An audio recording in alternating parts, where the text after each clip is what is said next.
Now on to today's market movers with a look at how pro traders are setting up for the jobs report this Friday. CME Group is launching Micro E-mini futures contracts. Discover how a smaller Micro E-mini futures contract opens the world to greater trading possibilities.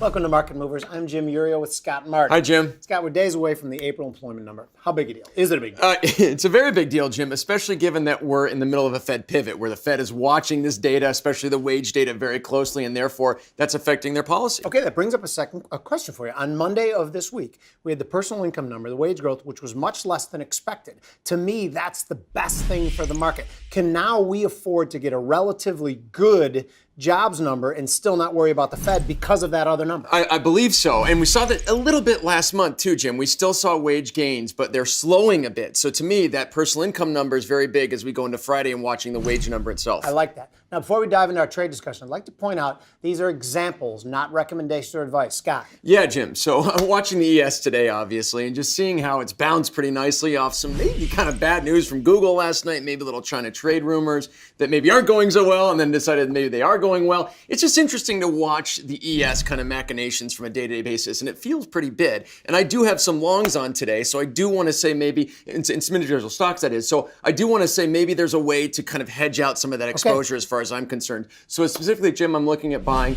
the week 2, 29.25, 2,900 put spread for about 4.5 ticks. This trade expires May 10th. It was 225 to make potential 1025. The underlying, by the way, is about 2940. 15 ticks above the market. Exactly. Right, yeah. Just because, and that's not exactly something that could totally fill out, but at least it's a little protection on some of the longs I have in individual stocks as we go into this big number. And as we see the earnings come out, maybe a little disappointing. You know, I like it a lot, actually, even though I'm still a bull, which I have been for quite some time. But I do like it as a means of mitigating risk. I think it's a very good trade. And it's a pretty fair risk reward there, I believe. And vols are low, no question about it. I'm looking at it differently. I'm looking at buying the week 2 Wednesday. Now, this goes off 2 days ahead of yours.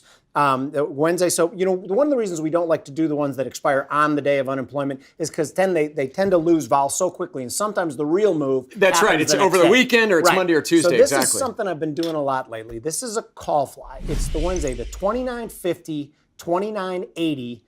3,000 call fly for 7.5 ticks. So it's buying a 30 wide call fly and selling a 20 wide call fly above it. So someone asked me, why are you doing the broken call fly? Because if the market explodes higher, I pay 7.5 ticks for this and it's still worth 10 ticks. Still going. I still make 2.5 ticks. However, if you can catch it near the expiration at around 29.80, then you can try to make close to the full amount. Another thing too to remember too, this thing will gain delta as it gets close, which brings up the discussion of the micros that are being launched on Sunday night. If the micros can be great to hedge your delta as your delta increases in expiration. You like it? That's yeah, I do like it, and I love the fact that S&P 3000 is in your trade, Jim. That's a crazy level. So yes, with the combination of the micros launching on Sunday night, I believe that's a great exposure if you're looking to put something on that, like you said, is kind of around these levels and trying to take advantage of an expanding delta. Not to beat a dead horse, but what do you plan on using micros for the most? Jim, you love beating dead horses, but I love the versatility of the micros. The fact that you can kind of express yourself in a smaller value. If you do have some bigger longs on in, say, the big ESs or the minis or whatnot, that's a way for me, at least as far as I'm looking at it, to put on some additional positioning. Okay, just to fill you all in, they're launching 4 contracts on Sunday night. They're each going to be 1/10 of the mini. It's going to be in the E-mini S&P, the NASDAQ,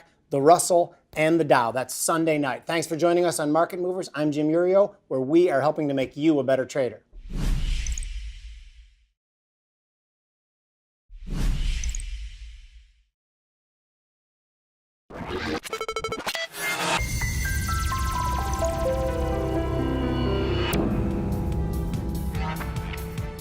Check out businessfirstam.com to find out where to see our entire show. And don't forget to like, follow, and share Business First AM.